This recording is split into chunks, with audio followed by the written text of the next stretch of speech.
Mi nombre es Miguel Ángel. Y el mío, Empezamos, o sea, esto va a ser algo muy, muy diferente. Entonces, Lina, si quieres te puedes ir presentando. bueno, mi nombre es Lina Montaño, soy developer, estudiante, y este es nuestro podcast Camino Desarrollado, junto con... Caballero Rubén. Hola, mi nombre es Rubén Restrepo y para mí es un placer estar acá en su podcast y muchas gracias por la invitación. Bueno, Rubén, acá pues se nos surgió esta idea de un momento como de que nosotros venimos de una comunidad y nos interesó como expresar muchas cosas que nos pasaban y que podíamos como ayudarle a personas y que se puedan ir como con algo interesante. Entonces, primero, Rubén, contanos un poquito de vos, de Rubén. ¿Quién es Rubén? ¿Dónde empezó? ¿Cómo empezó? Contanos un poquitico. Bueno, ¿qué les puedo contar sobre mí? Pues básicamente los que me conocen, trabajo como desarrollador. Ya perdí la cuenta hace más de 13 años, creo. Empecé a trabajar como desde los 18 años, prácticamente desde segundo semestre de la universidad. Soy ingeniero informático y de sistemas de la Bolivariana. ¿Qué más les cuento? Ahorita básicamente trabajo tiempo completo con Node.js, Sí.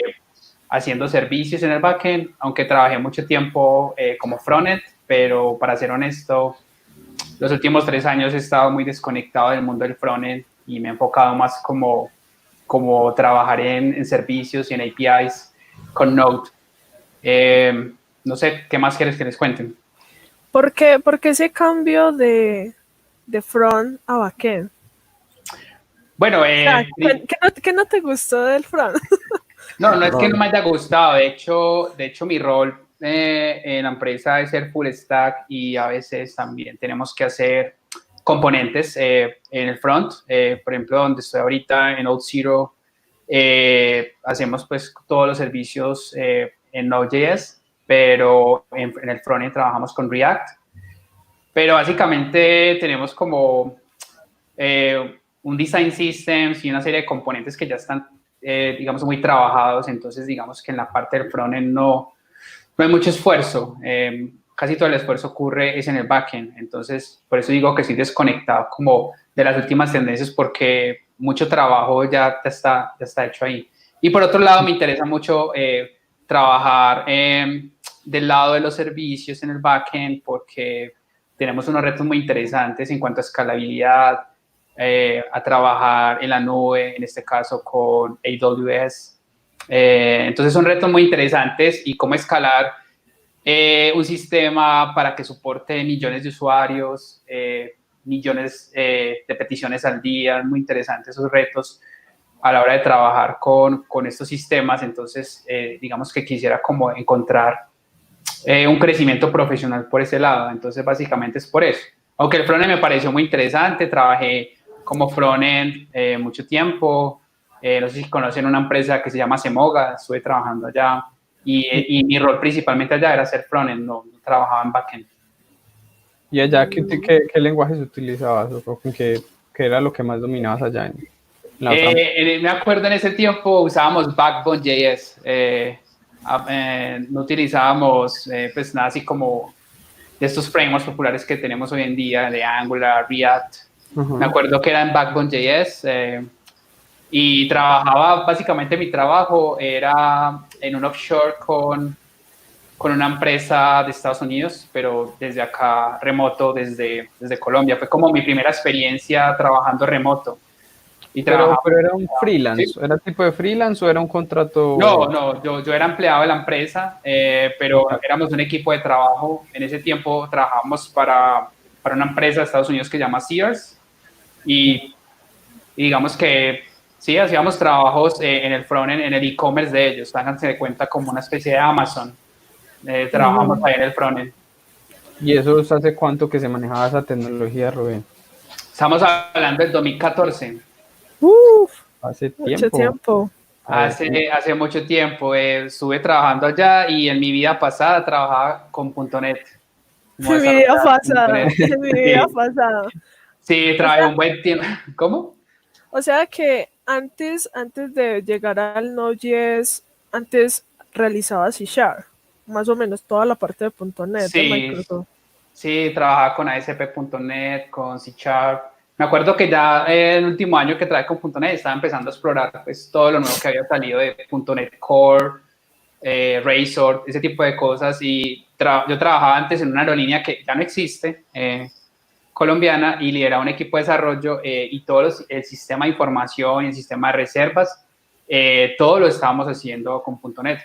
Pero básicamente .NET solamente era como el API RESTful, pues movimos todo lo que estaba en ASP y hicimos un API RESTful y todo el frontend. En ese tiempo me acuerdo utilizábamos Angular, ¿y qué más? Y ahí empecé a explorar y empecé como a descubrir a Node, porque digamos que empezamos como a crear tareas para automatizar cosas en el frontend, y entonces había una herramienta, un paquete muy popular de Node que se llamaba Gulp, y con eso automatizábamos muchas tareas de frontend. Entonces ahí fue cuando yo empecé a descubrir Node.js y empecé como a cacharrear y empecé como a hacer cositas y me resultó, y digamos que a veces cuando tenía tiempo yo hacía como trabajos freelance, entonces hacía mucho software empresarial, hice mucho software empresarial para varias empresas y de hecho el software todavía corre en producción. Hice mucho Oh, software como para procesar órdenes de compra, contratos, proveedores, bueno, pagos en línea. Y el hermano de un amigo mío tiene una empresa de videojuegos. De hecho, creo que es uno de los mejores desarrolladores de videojuegos de acá. Y ellos montaron una especie de puesto para hacer juegos con realidad virtual. Y bueno, inicialmente estaban acá en Medellín, entonces uno puede encontrar el puesto de ellos si había alguien allá con unas gafas 3D jugando. Y algunos juegos incluso eran hechos por ellos, pero tenían una necesidad de tener como un sistema para controlar los pagos de los juegos. Entonces un niño llegaba y pagaba 5.000 pesos por una jugada, pero si quería volver a jugar, pues tenía que volver a pagar, bueno, etcétera, de acuerdo a un límite de tiempo. Entonces, esos tiempos donde uno pagaba por jugar. sí, sí, y entonces era una persona ahí parada contando el tiempo, entonces necesitaba como automatizar eso y crear un sistema que pudiera controlar el tiempo y también como las platas que se estaban pagando por esos juegos. Y ahí fue cuando, junto con él, empezamos a hacer como un sistema para controlar los juegos. Y ahí fue cuando se me ocurrió hacer la aplicación de escritorio que controla los juegos utilizando Electron. Entonces ahí aún más me enamoré más de Node.js y ahí fue cuando empecé como a querer como cambiar, como darle un giro de 180 grados a mi carrera y decir que ya no quiero trabajar más con .NET. O sea, llevaba ya por ahí 10 años estando con .NET y dije, quiero como algo diferente. Entonces empecé a explorar Node, me gustó y pues hice esa aplicación de escritorio y empecé a buscar un lugar donde trabajaran en Node para aprender más, que más que todo ese era mi objetivo, aprender. Y empecé a buscar un lugar donde tuvieran la oportunidad de poder aprender y trabajar en Node.js. Y bueno, ya llevo 2 años y medio más o menos trabajando con Node en Auth0. Entonces, muy agradecido por eso. ¿Pero directamente llegaste a Auth0 o antes pasaste por otras empresas a trabajar con Node.js? ¿O fue No, directamente a Auth0? mi única experiencia previa con Node fue haciendo una aplicación para manejar las vacaciones, pues la solicitud de vacaciones de la empresa donde yo trabajaba antes, pero creo que nunca vio la luz. Pero ahí fue como mis primeros pasitos trabajando con Node, haciendo una API con Express, pero no fue como, de hecho era un proyecto aparte, ni siquiera era para un cliente, sino que en ese tiempo yo me acuerdo que le dije a mi jefe, hey, mi tiempo libre quisiera hacer esta aplicación para que podamos pedir vacaciones por ahí y quería cambiar el backend de que de ese tiempo apenas estamos empezando a hablar de Node. Yo dije, hey, es que el backend de esto está en PHP, venga, ¿por qué no lo migramos a Node? Porque la mayoría de los que trabajamos acá no tienen como, no es muy fuerte el tema del backend, entonces porque sí, tiene una gran ventaja, o sea, somos muy fuertes en JavaScript.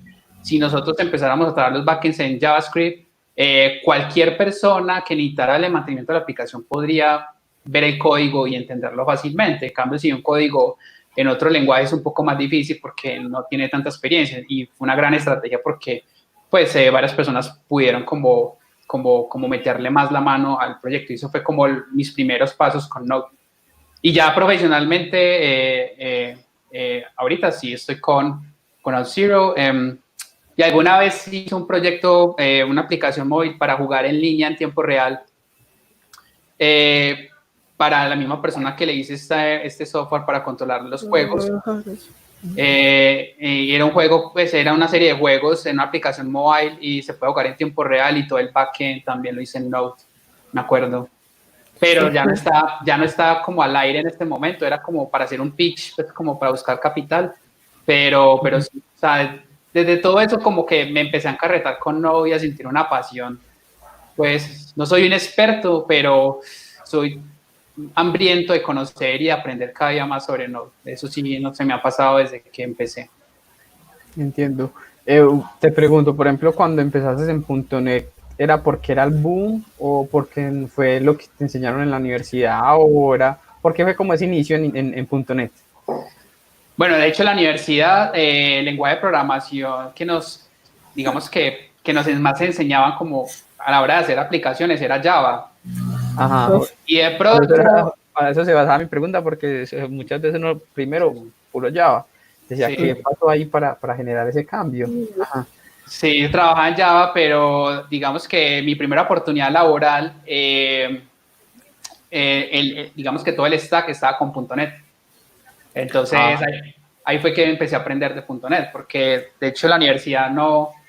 Solo creo que cuando yo empecé a trabajar, como al año, a los 2 años, empezaron a dar .NET, específicamente a hablar de C# y todo esto, pero antes era todo basado en Java. O sea que te tocó, mejor dicho, buscar por todos lados dónde estaba esta tecnología de .NET. Pues yo pienso que fui afortunado porque la persona, o sea, yo en la empresa donde comencé a trabajar, de hecho yo fui el primer empleado, él estaba empezando como con la empresa, y en ese tiempo yo me acuerdo que la empresa la montó porque él se había ganado, en ese tiempo existía Comcel, y teníamos la maratón de programación de aplicaciones móviles, y él se ganó la maratón de programación, y el premio era o dinero para que montara una empresa o para que siguiera estudiando. Y entonces él decidió montar una empresa, y él fue mi primer mentor. Es una persona que yo admiro mucho, que con el tiempo pues perdí contacto con él, pero la empresa creció bastante, y él fue mi primer mentor. O sea, para mí es uno de los ingenieros más talentosos que conozco o que he conocido hasta ahora, y él fue mi mentor. Él fue que me empezó a enseñar como los primeros pasos con .NET. Yo me acuerdo que cuando yo mandaba código, él se quedaba revisándolo el otro día, me dejaba comentarios: esto lo puedes mejorar, esto lo puedes hacer mejor de esta forma. Entonces él me fue mentoreando, y me fue enseñando muchas cosas, y esos fueron como mis primeros pasos. Súper, porque sí, o sea, yo creo que en esta área, o sea, el primer trabajo y un buen mentor te ayuda porque, por ejemplo, yo pues apenas llevo 2 años y me pasa pues que debo aprender demasiadas cosas, y a veces tengo un mentor y me muestra un código: no, mira, lo puedes hacer así, es mejor esta función de esta manera, puedes renderizar de esta manera. O sea, sí, ayuda mucho tener como una buena empresa y un buen mentor como en esta área. Y a veces es duro encontrarlo, es complicadito. Sí. Son difíciles encontrar buenos mentores y que te vayan dando esa guía precisa y que te vayan diciendo, claro, de esta forma puedes optimizar X cosa. Sí. Claro, y de hecho él no me daba la respuesta a todo, bueno, estaba todo el tiempo ahí. Él sí que se aseguró de que tuviera buenos libros, y él me decía: acá tiene todos estos libros de .NET, léalos. Entonces, digamos que eso también fue clave, que no escatimaba como en invertir en tener como libros para estar constantemente aprendiendo. Entonces, digamos que eso también ayudó bastante, porque obviamente él tenía que, pues, correr una empresa, ¿cierto? O sea, tenía que estar pendiente del día a día y no solamente estar programando, a pesar de que lo hacía, pero también el tema de tener como libros, lugares donde uno pueda como estudiar. Como esa motivación, yo creería, como que a vos te motivara más todavía para aprender y como para ser como mejores. Sí. O sea, como esa inversión en ti, mejor dicho, como invertir en ti, invertir mucho como en el personal, en las personas. Sí, claro, o sea, es que realmente uno no puede esperar a que te estén empujando, te estén diciendo, ay, ¿cuándo vas a estudiar? ¿Y cuándo vas a aprender de esto? Sino que uno debe tener la determinación de aprender, aunque tener un mentor es muy, muy importante y puede hacer la diferencia porque él te va a guiar y tal vez va a evitar de que estás caminando por donde no necesitas a caer allí en ese hueco que vas a encontrar acá. Más bien, coja este atajo que de pronto te va a ahorrar muchos dolores de cabeza. Y es cuando la experiencia de alguien que ya pasó por eso es muy, muy, muy valiosa. Súper, esa historia es así. Llegamos al punto de que un buen mentor ayuda. O sea, no creo que tampoco llegue al punto de que si no tienes un buen mentor no puedes empezar. Sí, nada, pero sí que ayuda como a ahorrarte un poquito como de frustraciones o de procesos que en esta área cuando uno empieza son muy constantes. Porque llega un mundo de que uno es muy pequeño y toda la información que está ahí está abierta a ti, no sabes por dónde a veces empezar, por dónde retomar, pero súper, súper bacano eso. O por ejemplo, cuando te ataca el síndrome del impostor, donde uno está como que, bueno, sé las cosas, pero necesito la opinión del otro para poder realizar X cosa. Entonces, ¿qué consejo le darías a una persona que tiene ese síndrome del impostor? Muy controversial el famoso síndrome del impostor, porque hay personas que lo desmienten, lo dicen que no, eso no existe. Eso no existe. Eso no existe, pero... Sí, yo creo que es más un tema de confianza en uno mismo y no solamente pues en el tema del mundo del desarrollo, sino en cualquier carrera. Yo pienso que uno tiene que aprender a tener confianza en uno mismo y también saber reconocer cuando uno no está seguro de las cosas o cuando uno se equivoca, saber reconocer eso. Hey, sí, tenía razón, yo no sabía que esto se puede hacer de esa manera. O sea, dejar como a un lado también el tema del ego, porque muchas veces ese famoso síndrome existe porque de pronto el ego también entra ahí y no sabemos reconocer cuando no nos funciona algo, cuando no somos capaces, entre comillas, capaces de resolver algo, porque yo pienso que todos somos muy capaces y yo creo que eventualmente la perseverancia, el esfuerzo va a vencer el talento. O sea, y es mucho más valioso. Entonces, y en un equipo de trabajo es mucho más valioso ese tipo de personas. O sea, nosotros no buscamos acá superhéroes o desarrolladores que trabajen solos por allá en un cuarto oscuro y hagan 20.000 líneas de código al día, sino que necesitamos personas que sepan trabajar en equipo. Entonces yo creo que primero es quitar como ese mito del síndrome del impostor y confiar en que uno tiene las capacidades de hacer las cosas. Y también darle la confianza a las otras personas de que, hey, vos sos capaz, vos puedes hacerlo. Obviamente, si se está bloqueando por algo que no le está funcionando, tampoco juzgarlo y antes tratar de ayudar a esa persona porque es que en últimas todos estamos empujando como hacia el mismo lado, ¿cierto? Todos queremos salir adelante, todos queremos crecer, entonces esto tampoco es una competencia, yo creo que hay oportunidades, hay espacio para todos y todas, entonces quitémonos como esa excusa de síndrome del impostor, de que yo no encajo en este lugar, de que yo qué estoy haciendo acá. Yo pienso que uno debe alentar a las personas y en lugar de decirles de que usted no puede, que usted no es capaz, de que usted no sirve para esto, mejor busque otra carrera, porque lo he visto, lo he presenciado, personas diciéndole a alguien, ¿usted qué está haciendo acá? ¿Usted por qué no busca ya otra cosa diferente? Y yo me acuerdo que yo me metí y decía, hey, no le digas eso, antes vos podés, lo que bonito es, nos sentábamos y nos quedábamos horas extra después y yo me acuerdo que nos quedábamos estudiando. Y hoy en día ve, por ejemplo, esa persona que todavía sigue desarrollando y tiene su propio negocio y hace proyectos, es un orgullo muy grande. O sea, no darse por vencido tampoco con las personas. Entonces, en resumen, quitémonos ese síndrome del impostor de la cabeza. Pero también es encontrar a personas que te den ese aliento, por si alguna otra persona te dice, hey, vos no puedes, pero otra te está alentando como, hey, vos sí podés, no le hagas caso a eso, vamos adelante, sigamos. Claro, yo sobre eso yo pensaba mucho de que llega un punto en que uno se compara, o sea, yo creo que uno llega, cuando uno está empezando, uno como que se compara con los demás, como ya hay gente con tanto recorrido, entonces ese compararse le genera una inseguridad, como, ay, mira, este man antes, yo cómo seré. Entonces uno deja como de perder quién es uno y de su proceso, porque igual hay gente que se puede aprender una cosa en una semana y otra que la puede aprender en un mes, 2 meses, 3 meses. Entonces uno como que se compara más y dice, no, es que este man tan arriba, ¿yo cuándo voy a llegar allá? Y eso también te genera un estrés y te genera como una inseguridad. Entonces, Sí. Ajá. Sí, bueno, yo creo que uno inevitablemente se va a comparar, y no solamente en la carrera, uno se va a comparar hasta, es que, ay, no, es que la novia esté más bonita que la mía. Bueno, un ejemplo, pero uno se va a comparar en muchas cosas, pero hablando en ese tema, yo antes me siento súper contento de encontrar a alguien que sepa más que yo, porque eso es una oportunidad para yo aprender. Entonces para mí antes, pues veámoslo, es como una oportunidad, no como una competencia. Exacto, exacto. Entonces, A cambiar esa mentalidad sí, que uno tiene, ese sí, chip de que me tengo que frustrar, no, antes me debo decir, pucha, qué bacano, y si la persona también se deja como sí, compartir esa información, como claro. ese antes y lo comparte y vos sabes que eso que te compartió lo entendiste, es muy gratificante.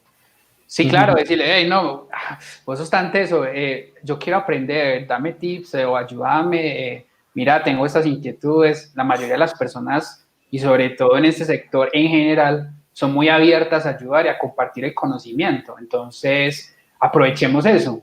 Entonces, no lo veamos como una competencia, sino como una oportunidad para aprender.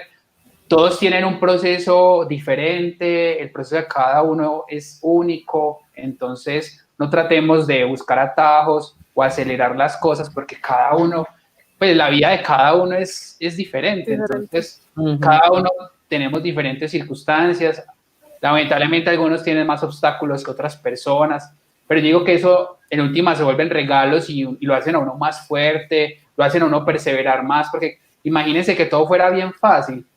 Ujú. Uno qué motivo va a tener para querer ser mejor si la va a tener fácil, ¿no? La idea es esforzarse para que cuando uno reciba y empiece a ver esos resultados, uno sienta la satisfacción, y me esforcé, logré sacar adelante esto y mire ya dónde estoy. O sea, obviamente tener personas que te apoyen es súper importante. Y si vas a Y encontrar a eso, alguien que sabe más que vos y no quiere compartir el conocimiento, listo. No, no ujú. hay problema, sigue adelante, vas a encontrar otra persona que sí lo va a querer hacer y probablemente sea mucho, mucho más teso que la otra persona. Entonces, no se preocupen por eso. Sí, es verdad con eso. Por ejemplo, Rubén, cuéntanos un poco cómo hiciste para llegar a Auxiro. O sea, cómo fue ese proceso. ¿Por qué Auxiro y no otra empresa? Digo que fue como una combinación de muchas cosas, suerte en parte, porque yo me acuerdo que en ese tiempo yo iniciando mi búsqueda, la verdad, mi trabajo anterior era muy, muy pesado, muy esclavizante, aunque también estaba muy motivado, o sea, éramos un equipo de trabajo súper apasionado y estábamos haciendo código como locos y haciendo de todo, aplicaciones móviles, estábamos haciendo sistemas que permitían hacer reservas en línea para comprar tiquetes, etcétera. Éramos súper motivados. Entrábamos a las 7 de la mañana y podíamos estar saliendo a la 1 de la mañana y no nos importaba. Wow. Pero digamos que como dicen por ahí, por cambios administrativos, etcétera, me empecé a aburrir, me quemé. Ahora Y te entonces cansaste de bolear sí, tanto y se empezaron a ir compañeros del equipo. Bueno, empezaron a cambiar muchas cosas y yo me cuestioné de, hey, yo no veo uno como que a veces siente como que uno piensa, hey, yo tengo futuro acá. No sé cómo explicarlo, pero uno se pone a pensar y uno como que no se ve, no sé, yo no me veo más acá en 3 meses. Entonces, O te ves como que me estoy estancando acá, no estoy progresando. sí, bueno, yo digo, desde el punto de vista técnico, yo no me estaba estancando porque nosotros, o sea, entre nosotros nos enseñábamos, aprendíamos, preparamos charlas, investigábamos, o sea, desde ese punto de vista estábamos súper motivados. Pero ya habían otros factores donde ya uno decía como, yo no sé si estoy perdiendo el tiempo acá y debería como buscar otras oportunidades. Y también tenía pues como el tema de no, o sea, yo quería como empezar a explorar otros stacks, bueno, etcétera. Y yo me acuerdo que en ese tiempo un amigo me envió una invitación a Slack, a un channel de Colombia Dev. Y entonces eso fue la primera vez. Yo me acuerdo que en ese tiempo me uní a Colombia Dev y alguien por ahí puso una oferta laboral de Auth0. Y de hecho esa persona se volvió amigo mío, Guillermo Rodas. ujú. Y él fue el que puso la oferta laboral y y yo dije, "Ve, yo nunca había escuchado de esta empresa". Pero bueno, yo apliqué, mandé la hoja de vida, en ese tiempo era un proceso, bueno, todavía es difícil, pero en ese tiempo era muy difícil porque no desde el punto de vista técnico, sino también de los procesos, era un proceso técnico muy largo que tenía varias etapas, varias pruebas, varias entrevistas.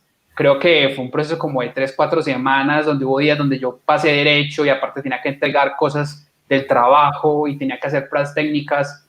Entonces fue una inversión, digo que de tiempo y hacer las cosas con mucha, mucha pasión y yo di el 100%, o sea, hice lo mejor que pude, lo que tenía que hacer en la prueba.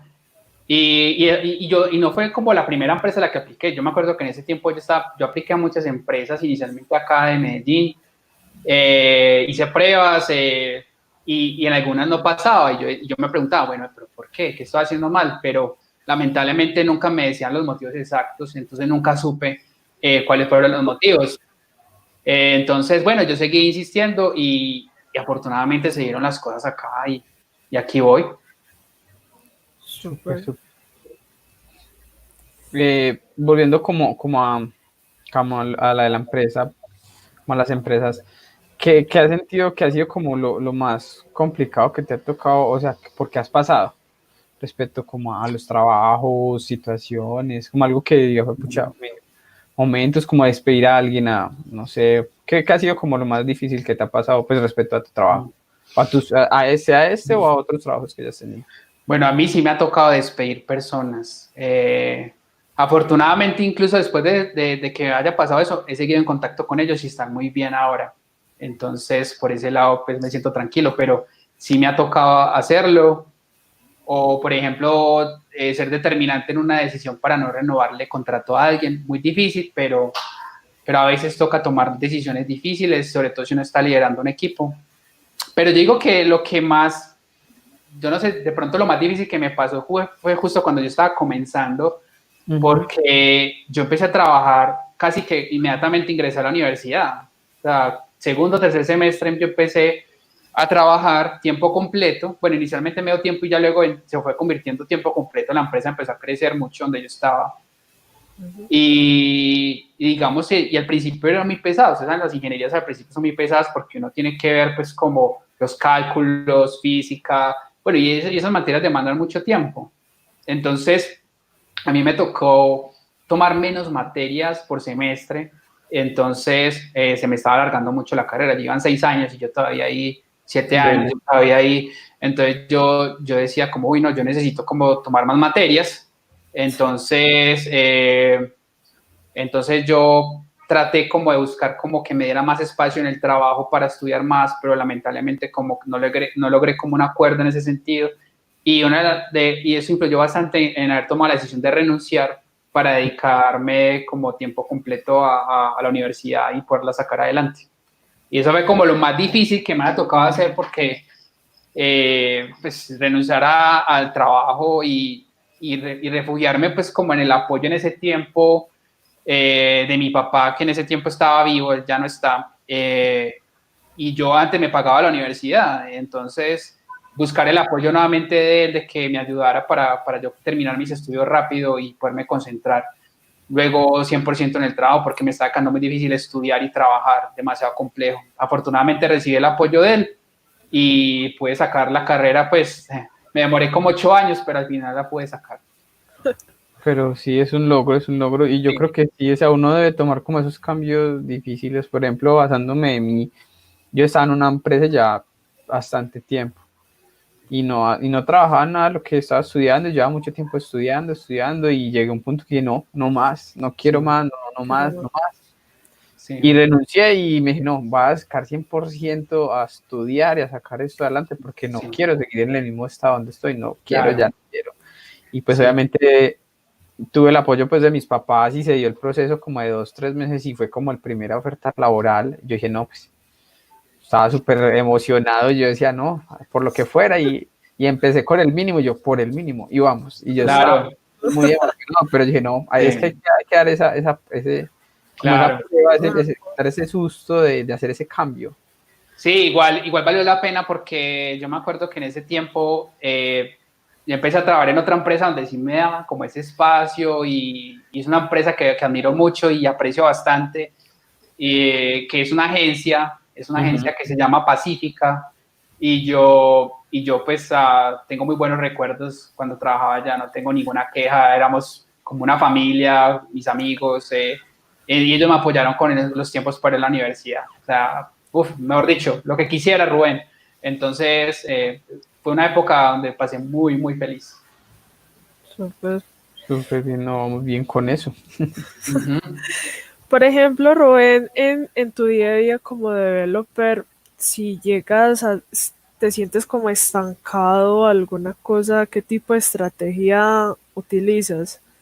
No sé, como te desestresas o vas y buscas asesoría o qué tipo de qué estrategias implementas ahí cuando te sientes como estancado, como que, ay, esto no funciona.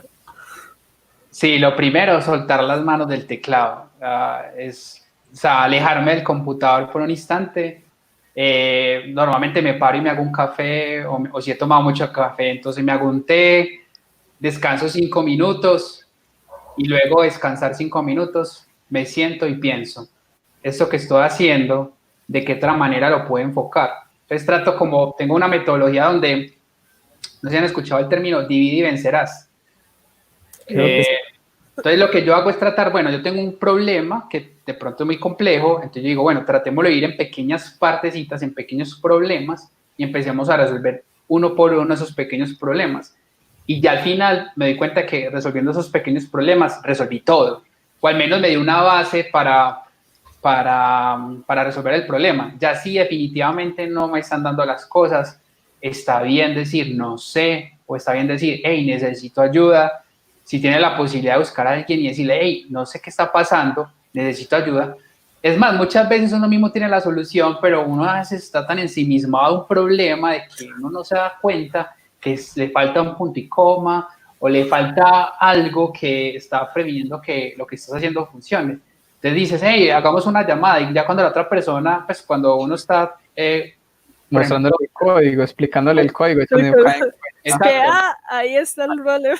Ya descubrí cuál es el problema, entonces digamos que eso también ayuda mucho, pedirle ayuda a otra persona, incluso que no trabaje contigo, pero a mí me pasa, yo todo el tiempo hablo con compañeros de, pues, amigos que trabajan en otra empresa y ellos me dicen, hey, mira, tengo este código y no sé qué me está pasando, y yo, hagamos una llamada, miremos, y ahí entre los dos, muchas veces yo no hago nada, yo solamente veo lo que, mientras me explica y él mismo se da cuenta de lo que está pasando. Yo, bueno, yo no hice nada, pero el solo hecho de estar ahí como tratando de apoyar a la persona, yo no sé, eso tiene algo que ayuda como, no sé, a dar apoyo moral, me imagino también. Uno no sentirse tan solo y tengo este problema y, ay, ¿quién me ayuda? Me siento tan solo con este problema. Entonces, tratar como de buscar como la comunidad, un amigo, pues, no sé, hay muchos recursos y no quedarse como, sí, no tener miedo de pedir ayuda, o saber decir, no sé, lo más importante es comunicar, porque muchas veces, no sé, tienes una entrega mañana,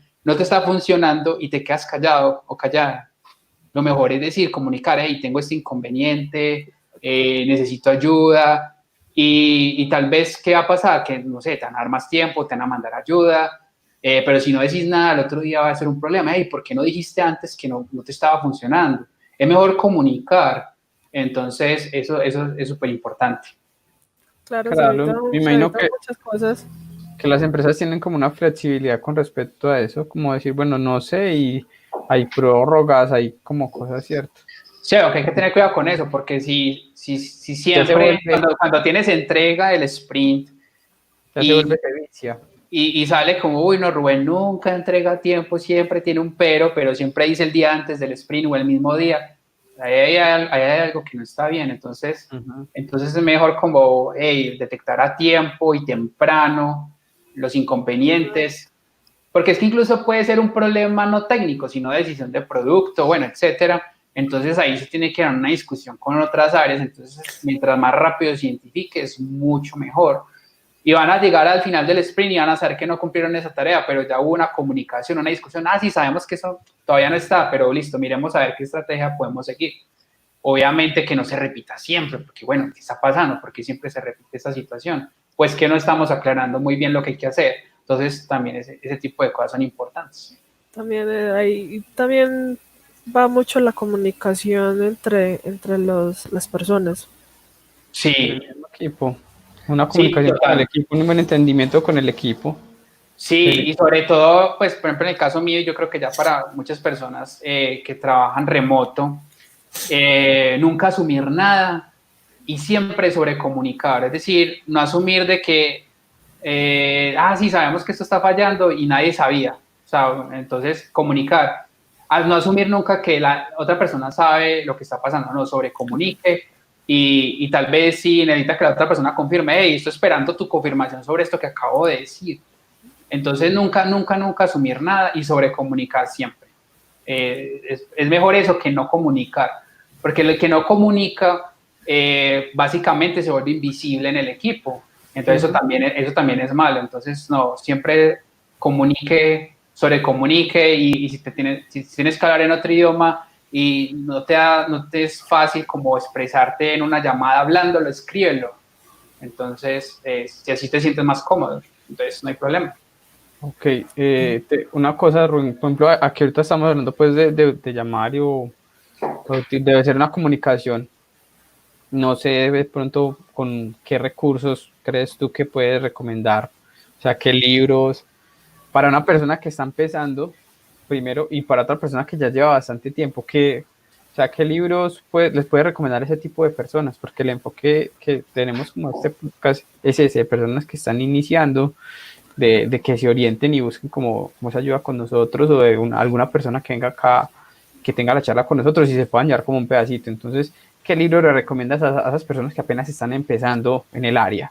¿Y qué otro libro recomiendas a alguien que ya tenga mucha experiencia avanzada? Que, pues, obviamente que a ti te guste, no tiene que ser pues de que tal persona, no, que sea un enfoque que a ti te guste y diga, me cambió un poquitico haberlo leído, me dejó esto y eso me ha ayudado a resolver chorrocientos problemas, no sé. Sí, bueno, de pronto para alguien que está empezando, pues de pronto libros que a mí me hubiera gustado leer cuando estaba empezando, no sé si aplique y Sí, de pronto también. puede ser muy denso, pero y de hecho son libros que yo apenas estoy leyendo, pero que yo pienso que tener unos fundamentos claros de lógica antes de leer de cualquier lenguaje de programación es clave, como, o por ejemplo aprender de cómo funciona por debajo un computador, pues a nivel de hardware, yo creo que a nivel de hardware y de software, yo creo que, no sé, te abre de alguna forma el panorama mucho más claro a la hora de cuando estás desarrollando. Entonces, igual me imagino que luego los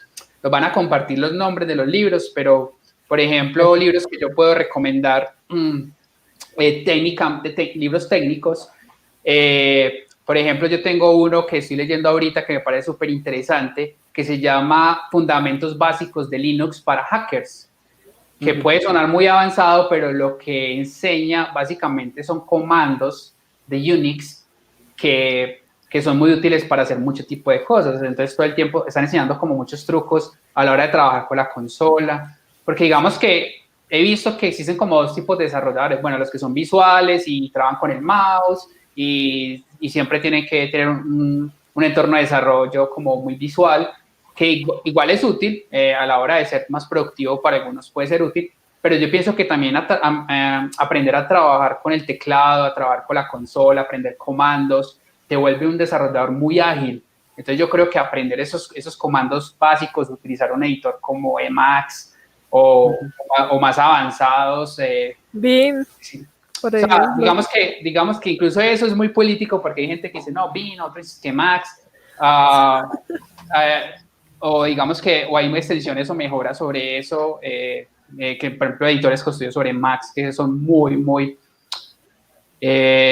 pro y te ayudan como a ser muy ágil. Entonces yo creo que digamos que familiarizarse con herramientas de edición de texto avanzadas es muy interesante porque en última nosotros ¿qué estamos haciendo? Estamos todo el día interactuando con texto, ¿cierto? El código es texto. Entonces aprender esos comandos es muy útil. Entonces, ese libro de Fundamentos Básicos de Linux para Hackers enseña esos fundamentos de trabajar con la terminal, con los comandos de Unix. Entonces, son muy interesantes. Hay otro que se llama el lenguaje escondido de el hardware y el software de los computadores, o en inglés sería The Hidden Language of Computer Hardware and Software. Es muy, muy interesante porque es un libro que dice cómo funciona por debajo un computador. Entonces, por ejemplo, habla de circuitos lógicos, incluso empiezan hablando de por qué los seres humanos estamos tan familiarizados con el sistema decimal. Y habla como de los diferentes sistemas numéricos que tenemos, entonces, y hasta llegar al punto de hablar del binario y cómo funcionan, cómo trabajamos en binario, bueno, entonces es muy interesante y da unos fundamentos muy, muy interesantes. Es un libro un poco loco, es muy, muy loco, pero es muy interesante lo que trata. Es muy viejo, es como el del 99, pero digo que todavía es muy vigente todos los temas que tratan ahí. Y digamos que para gente que tiene más experiencia, tengo 2 libros para recomendar. Uno muy viejo también, se llama The Pragmatic Programmer, o el programador pragmático.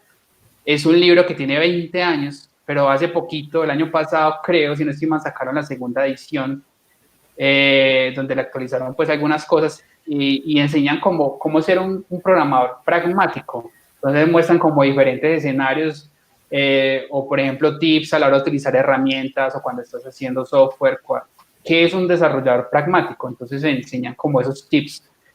Y el último que quisiera recomendar es muy, muy popular, se llama, ¿dónde está? Yo lo había anotado por acá.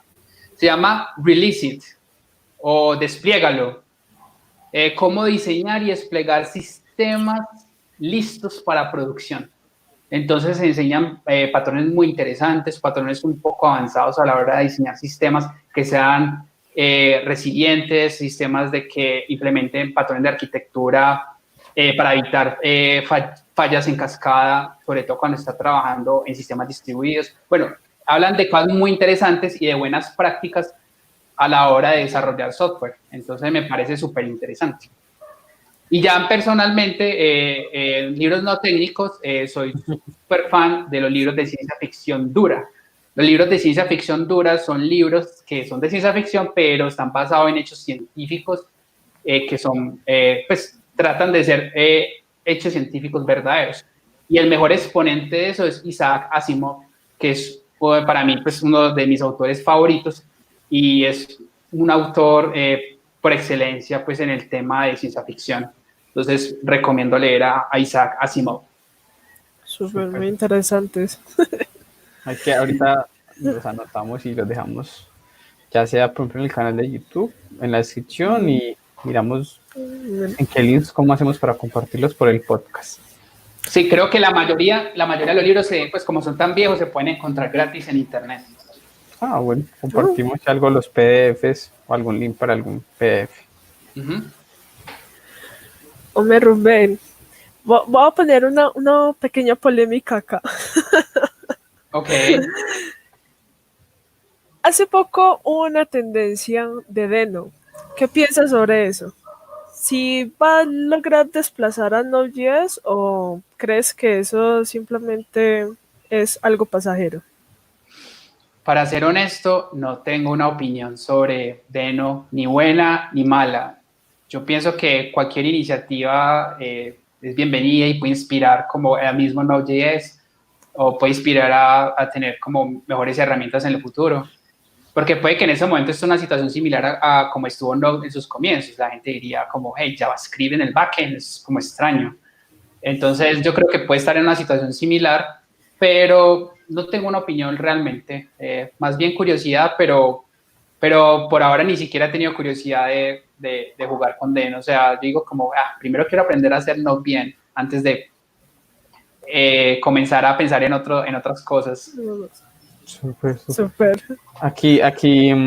Bueno, y una última cosa, y lo que yo pienso que, o sea, igual sigue siendo JavaScript, y como dice Brendan Eich, el creador de JavaScript, siempre apuesta a JavaScript. Entonces, digamos que independiente de cuál sea la herramienta, yo pienso que JavaScript siempre está y siempre estará.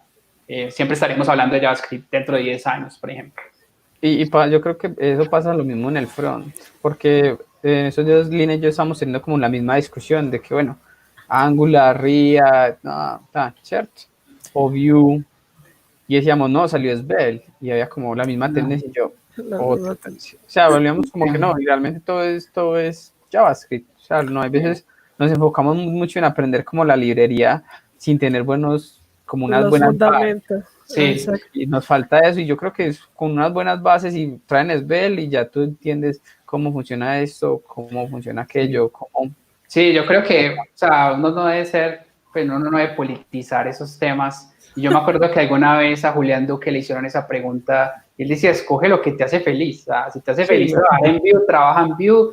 Si trabajas en Angular, trabaja en Angular. Entonces, digamos que, o sea, no discutan sobre eso. Simplemente usen lo que sea mejor para la necesidad que están haciendo, porque es claro que hay casos de uso donde no deberías utilizar Node. Hay casos de uso donde Node es muy bueno, o hay casos de uso donde, por ejemplo, no, esto debería ser en Python, o en Go, o en Erlang, o sea, o cualquier lenguaje esotérico por ahí, pero yo pienso que, o sea, yo personalmente, yo no discuto sobre eso, la verdad.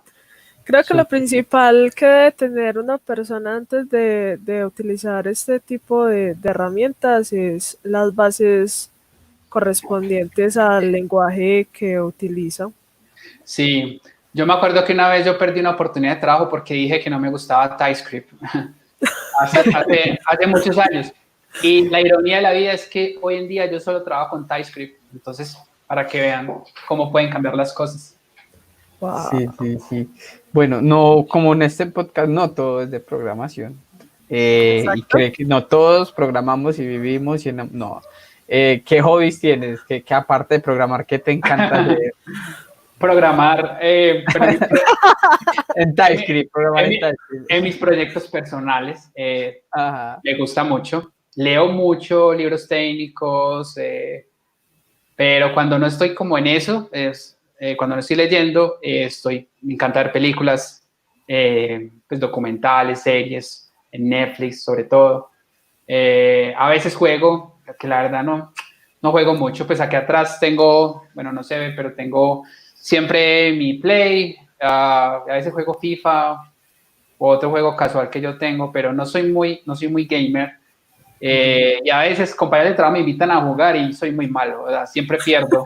Entonces, y yo no sé, es muy extraño, yo siento que pierdo el tiempo cuando estoy jugando. Digo, ay, ¿por qué no estoy leyendo? Entonces, no sé. Es como una culpa. Sí.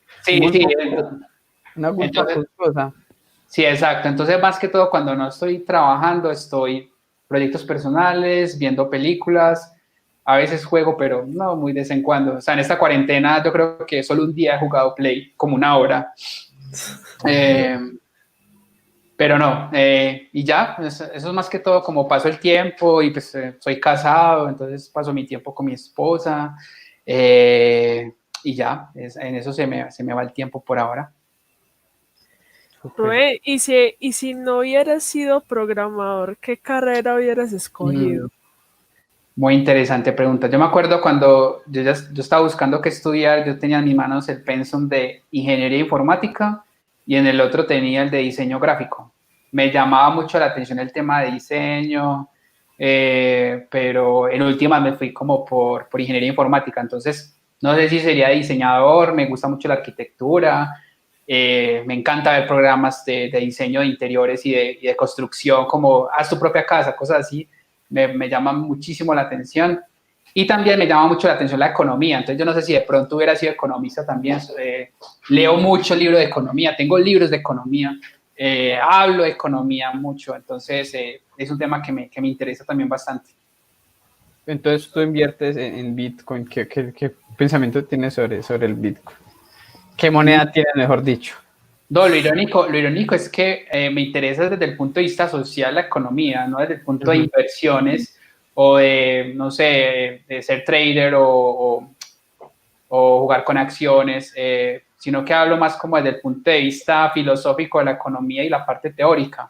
Pero sí es un tema interesante que no tengo experiencia, para ser honesto, pero sí estaba empezando como a leer un poco de trading, de inversiones por internet, cosas así, pero más que todo es un interés. En esa parte sí no soy experto. De la teoría sí leo mucho y tengo como sé algunas terminologías que utilizan en el mundo de las inversiones, pero de hecho tengo la pantalla del computador, en lugar de tener una base de madera, la tengo sobre un libro que se llama La Revolución de Blockchain. Es un libro que compré para aprender un poco más del tema de blockchain, y está sobre otro libro de mi personaje favorito, que es Leonardo da Vinci, que tengo el libro de la biografía de da Vinci, que digamos que es uno de los que más me inspira. Algo que yo tengo es que me sé muchos nombres de creadores, de inventores de cosas, entonces no sé por qué, es una manía que tengo de los nombres de los creadores de cosas. Pero muy chévere. Sí, Eso lo podemos anotar en los hobbits. sí, puede ser un hobby, sí. Un hobbit.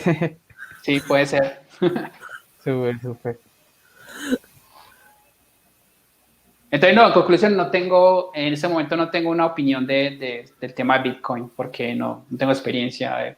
Es interesante, o sea, ese mundo es interesante, pero no le he dedicado suficiente tiempo, aunque lo tengo ahí como en mis temas, pues tengo el libro de blockchain, desde el punto de vista técnico me parece muy interesante, también me parece muy trendy, muy como, bueno, es una tendencia, entonces todo el mundo, o sea, no sé, si quieres vender un proyecto tenés que meterle blockchain, big data, inteligencia artificial, así sea un formulario pues de contacto, entonces hay que meterle todo eso, y eso es lo que vende, pero sí, me llama mucho la atención, y tengo como libros de bitcoins, de blockchain, pero son muchos temas que me llaman la atención al mismo tiempo, y digamos que le voy dando prioridad como a diferentes libros, de diferentes temas.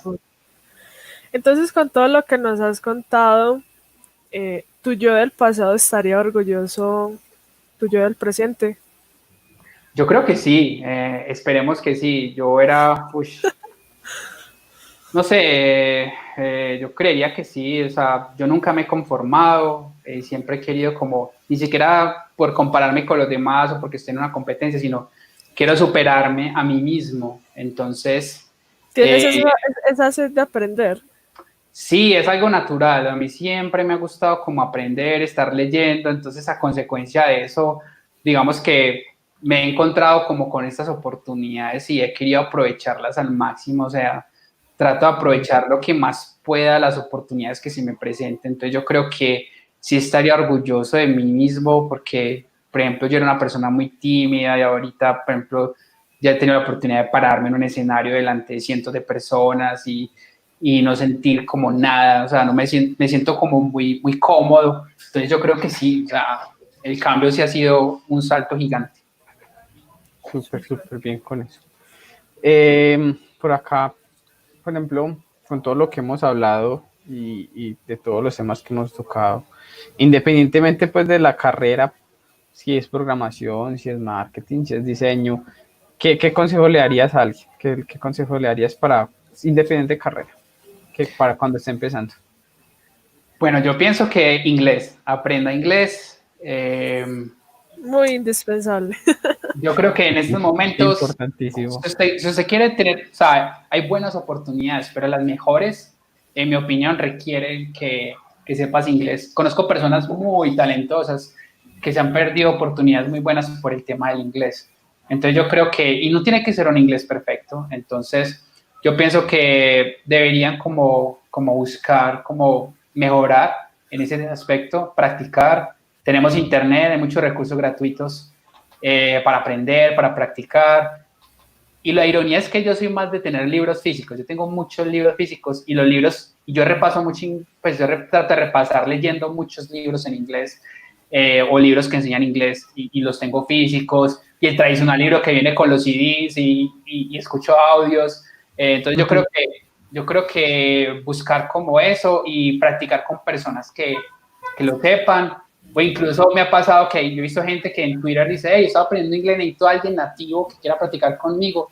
Y se han conectado, pues, o por ejemplo, a veces ayuda a conectar a personas que hablan inglés nativo.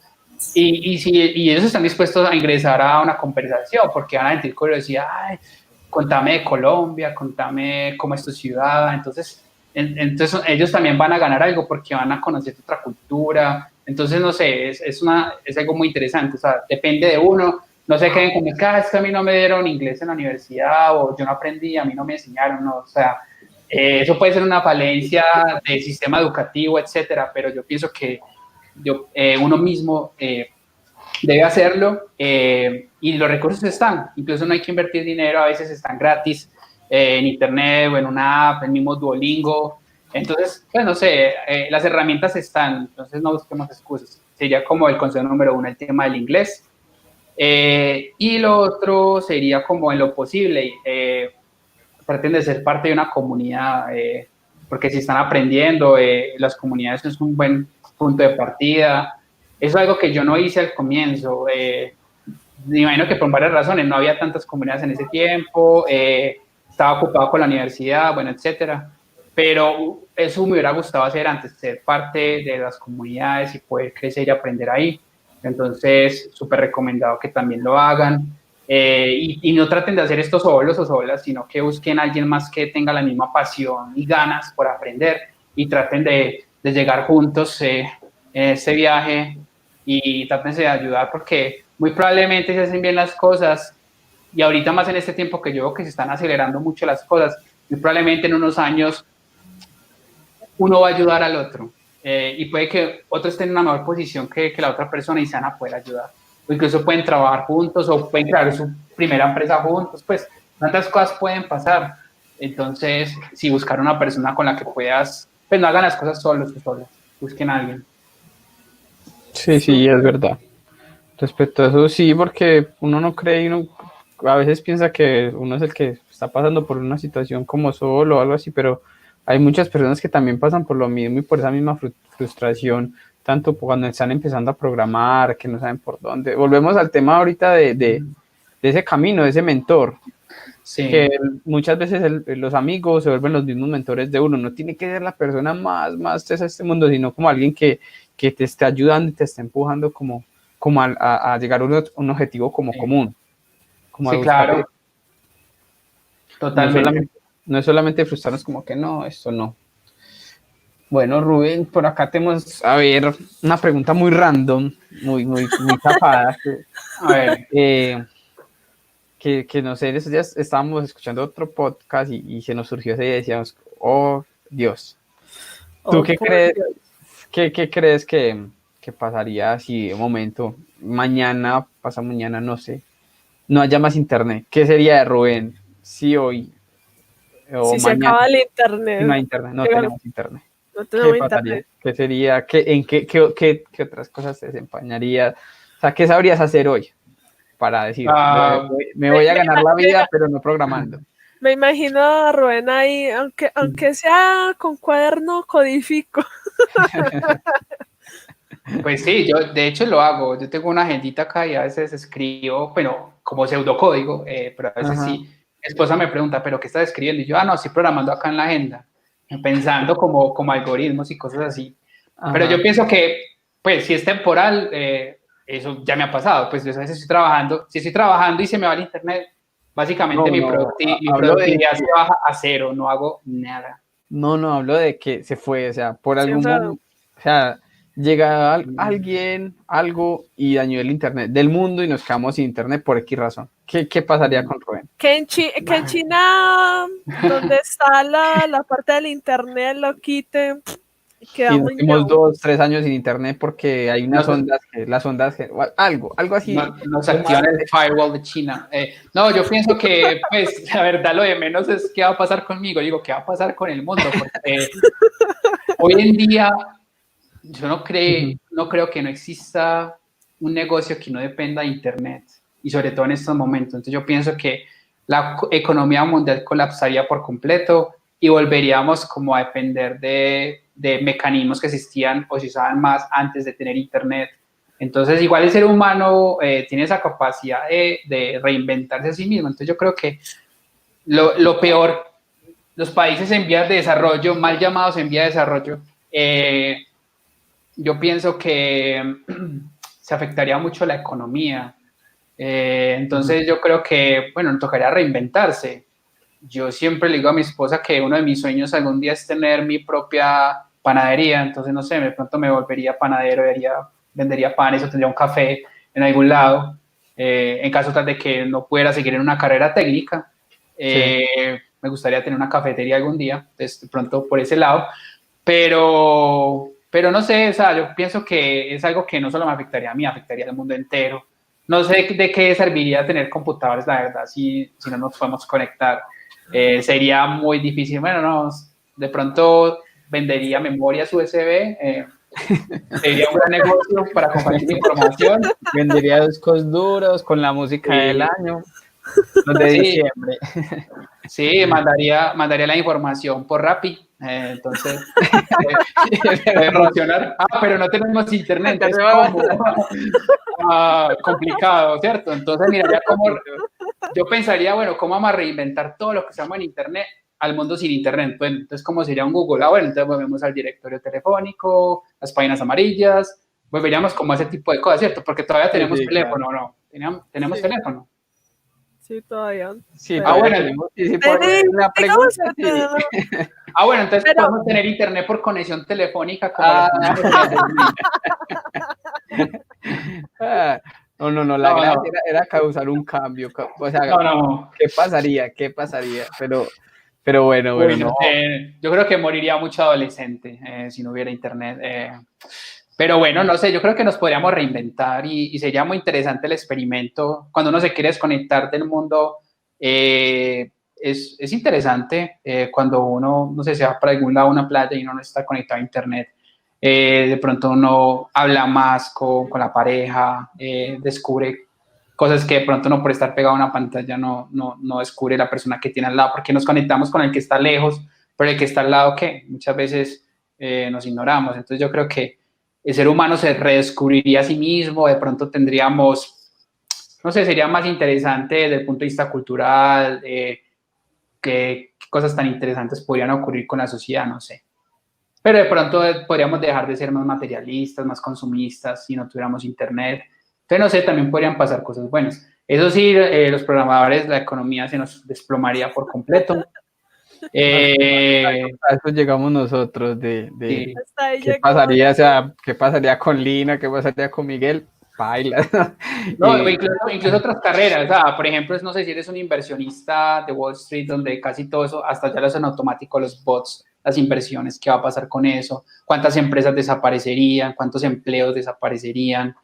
Yo creo que lo mejor sería, no sé, ir a cultivar a una tierrita para tener la comida, porque no veo otra opción, o no sé, o crear un periódico, pues resurgirían como lo que había antes del internet, ¿no? Entonces los periódicos resurgirían, resurgirían muchos trabajos que desaparecieron por culpa del internet, a la vez de que también van a desaparecer muchos trabajos. Entonces digamos que, o sea, no sé qué tan extremo sea de más que habrá, ve interesante investigar si de pronto hay algún libro que hable de esa utopía de no tener internet como sería el mundo.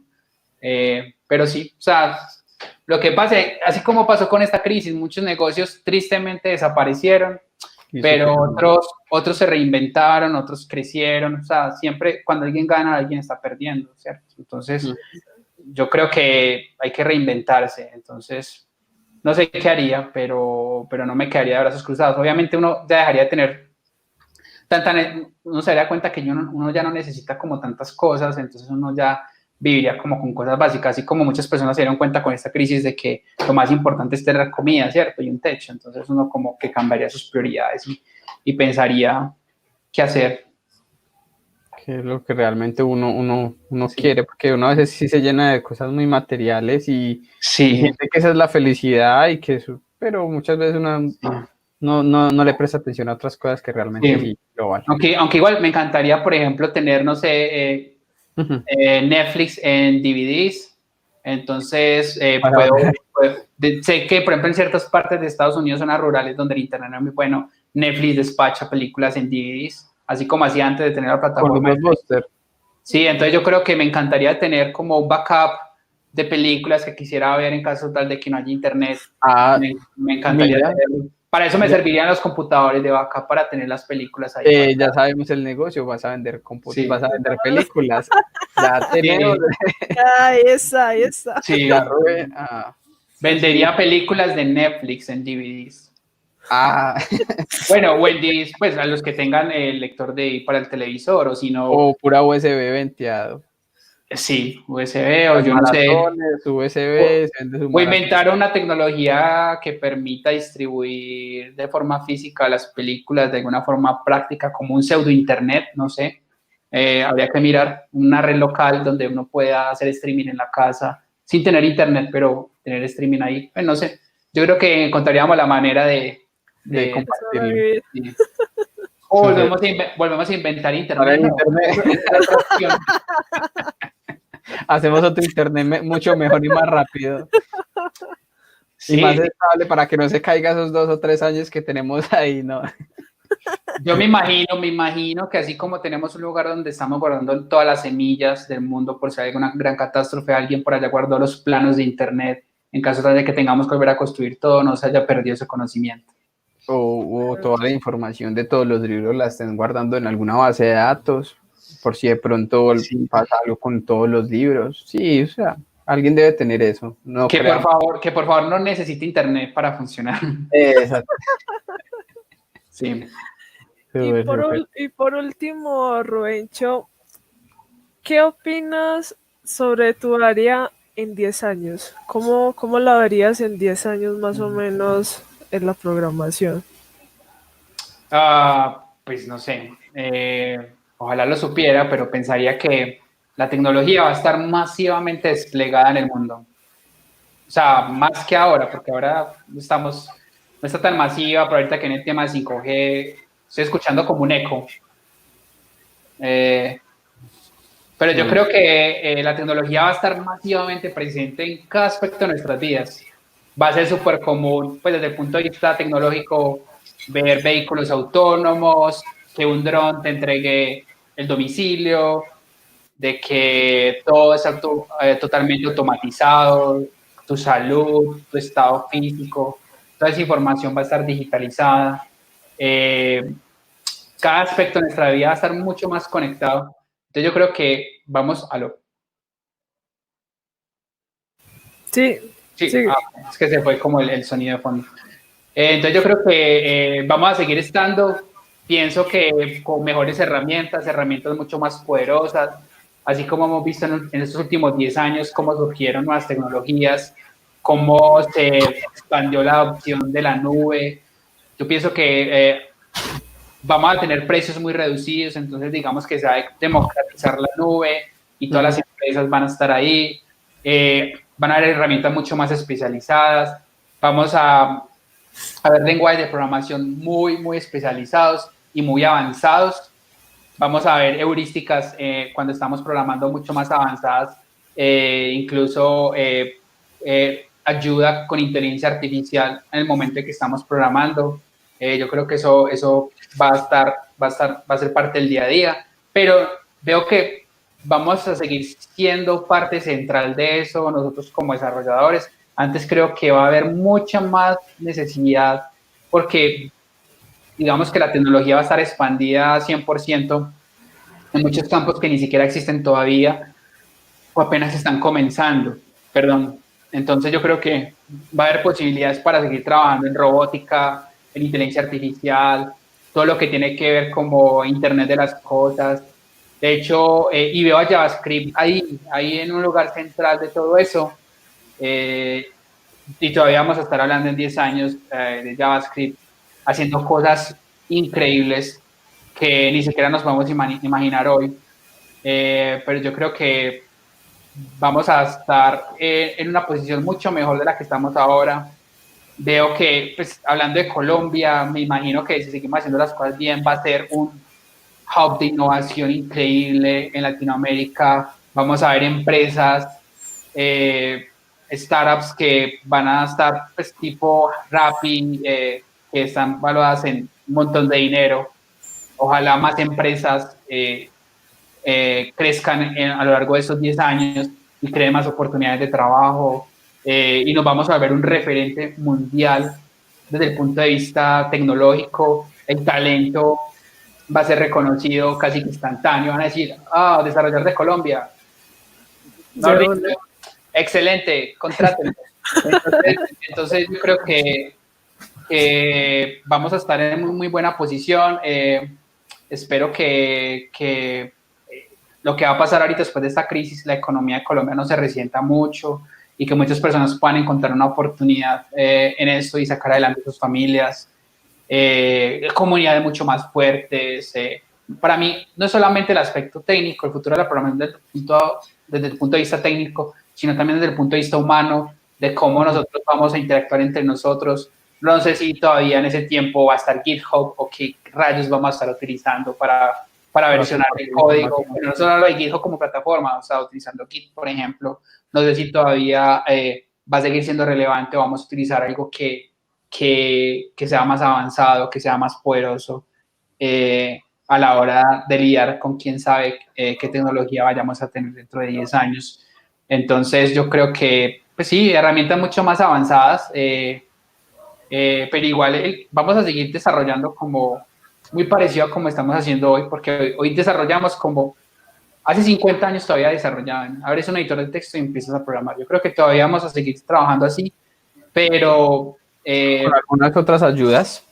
Sí, las ayudas van a ser súper avanzadas y van a utilizar inteligencia artificial y vamos a tener la capacidad de producir código ultra eficiente, sin mucho esfuerzo y con muchas ayudas. Lo que yo decía, como con inteligencia artificial y entornos de desarrollo tan avanzados que solamente va a ser un cuadro de texto donde vamos a seguir haciéndolo como tal lo estamos haciendo hoy en día, pero vamos a tener ayudas increíbles. Incluso, ¿por qué no un compañero bot desarrollador? O sea, un bot que te ayuda a desarrollar, pero sea como tu compañero con su propia inteligencia artificial. Si no tienes a quién preguntarle, le vas a poder preguntar a tu bot, hey, esto no me está funcionando. Entonces, él te va a ayudar como a detectar cosas que ellos son mejores que nosotros, pero que hay algunos aspectos donde nosotros somos mejores que los bots. Entonces, digo que va a ser un equipo de trabajo muy interesante, una sinergia muy interesante, pero tal vez vamos a tener un bot que nos va a ayudar en nuestras tareas de desarrollo. Y, Mentor bot. Sí, y sueño que o sea, y responda a comandos de voz, que yo pueda, así como estoy hablando con ustedes, yo pueda contarle un problema que estoy teniendo de programación y sea capaz de interpretar y ayudarme a encontrar una solución, no solamente a buscarme por palabras clave, sino que realmente me sugiera una solución haciendo un análisis del código, o incluso decirle, hey, estoy cansado, ayúdame con este módulo, y el bot se quedó haciendo el módulo y al otro día yo llego y lo terminó. Entonces sería genial, habría que mirar como, bueno, cómo hacer de que el bot no me reemplace a mí eventualmente. Entonces habría que mirar pues como esa parte. No creo que nos reemplace nunca un bot o un robot como tal, porque hay cosas que son tan humanas que por más tecnología que tengamos va a ser muy difícil de replicar. Entonces sí, me imagino esa sinergia en el futuro, y la nube va a ser algo agnóstico. O sea, yo digo pues, no vamos a estar hablando de Amazon, de Google, de Azure, sino que algo compartido. No van a ser monopolios, sino que ojalá me gustaría mucho como algo más distribuido, que haya más empresas, que no todo esté centralizado en pocas empresas, y cosas repetitivas que, bueno, hoy en día hay soluciones para eso, pero cosas repetitivas que hacemos en nuestras aplicaciones van a estar más solucionadas, van a estar más automatizadas. Entonces, para que nosotros nos podamos concentrar realmente en lo que somos buenos, que es resolviendo problemas, que es diseñando las soluciones que pues hoy en día las empresas necesitan. Ojalá esas automatizaciones nos ayuden a preocuparnos por otras cosas que también son importantes, como en el aspecto social, de poderle ayudar a otros a aprender, a salir adelante. Entonces, que los desarrolladores podamos tener como más tiempo para no solo pensar en nosotros mismos, sino poder comenzar a pensar en otros y ver cómo ayudarles. Entonces, por ejemplo, si un bot va a hacer nuestro trabajo, listo, pero que el salario que se gana ese bot se lo den a una persona que lo necesite. Bueno, no sé, ese tipo de cosas sería muy interesante verlo. Y ojalá mucha gente tenga Teslas en Colombia para esa época. ¿Será? Que seamos una economía sostenible, donde ya hayamos pasado como que ya la gente se sorprenda cuando uno le diga, hey, en mi época yo manejé carro con gasolina, y van a decir, ¿qué? Es como si uno le dijeran que uno antes de usar carro usaba un caballo. Entonces, yo espero que en 10 años lleguemos a ese punto donde seamos muy ecológicos, cuidemos mucho como como la naturaleza y tengamos como energías limpias. Ojalá en 10 años estemos en esa realidad y personas trabajando en tecnología en ese sector. No sé, de pronto soñar y decir, no sé, en Colombia ya estamos produciendo carros eléctricos o aquí estamos programando los controladores de los carros eléctricos o estamos haciendo naves espaciales para SpaceX. Bueno, no sé, cosas así. O sea, digo que la educación también va a ser clave y ojalá Colombia se vuelva referente en 10 años. O sea, obviamente me preguntaron como en 10 años en general en cómo está, pero me gustaría centrarnos, bueno, ¿y qué va a pasar en Colombia en 10 años? ¿Y qué podemos hacer nosotros ahorita para cambiar las cosas que no están bien y llegar a ese punto en 10 años y llegar ahí y poder decir, hey, lo logramos, podemos hacer esto? Entonces sería muy chévere que pudiéramos llegar como a ese tipo de cosas. Súper, Roberto. Súper, Rubén. No, bacano, parce, todo esto que hemos trabajado en esta charla. Pues espero que ya estamos llegando como a su fin, su triste fin. Pero ojalá alguien le haya quedado como alguna enseñanza o algo como que pueda aplicar en su día a día y ver que pues es un proceso programar y están abiertas como todas las posibilidades y la cuestión siempre como es de querer. Entonces, claro. no, Sí, yo creo que pues, lo último que quería decir es que, o sea, no ha sido fácil para mí, no la tuve fácil.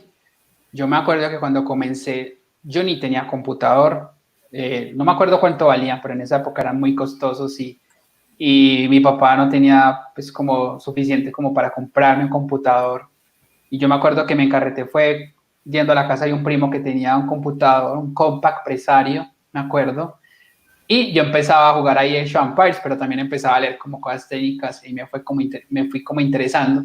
Y el primer lenguaje con el que empecé a interactuar, ahora que me acuerdo, se llama Pascal. No sé si lo conocen, pero empecé con Pascal, que es un lenguaje estructurado. Y digamos que fueron como los primeros fundamentos. Y, y ya ahí como insistir y tratar de salir adelante. Yo me acuerdo que en ese tiempo que entonces yo no podía tener un computador, yo me acuerdo que mi papá al ver pues como mi interés como y la necesidad también como de tener un computador en la casa, él vendió el carro de él para comprarse uno más económico y el resto del dinero lo invirtió en el computador y yo creo que eso fue clave. O sea, porque muchas veces cuando uno no tiene apoyo es mucho más difícil, pero si uno puede ayudar a alguien, y alguien lo apoya a uno, yo creo que eso puede hacer la diferencia en el futuro de alguien. Exacto. súper, Es súper. súper indispensable eso. Muchas gracias, Rubén, por haber estado con nosotros en este podcast, por haber recibido nuestra invitación. No sé si Miguel quiere decir algo más. Bueno, no, pues seguirnos en las redes sociales, en Camino Dev.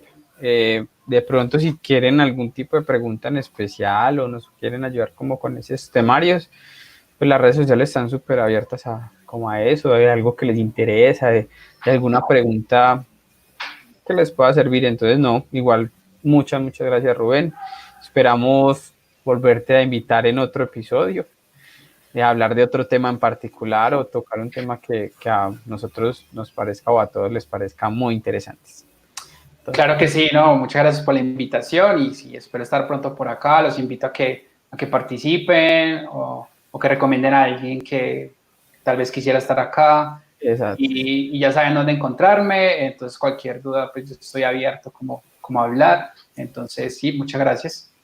¿En No, dónde te pueden comunicarte contigo? ¿En qué redes sociales? Bueno, yo estoy ahí en el Slack de Noco, pero también me pueden buscar en Twitter, de Grammer, con doble M. ¿Qué más? Sí, ahí están todos mis datos de contacto. Twitter. pues súper igual, si están viéndolo desde YouTube, abajo vamos a dar como los tips, las notas de los libros y las redes sociales, igual va a estar para las dos plataformas. Y no, muchas gracias por escucharnos y esperamos verlos en otro episodio. Muchas gracias a todos, muchas gracias a Rubén y los esperamos en un nuevo camino desarrollado. Gracias.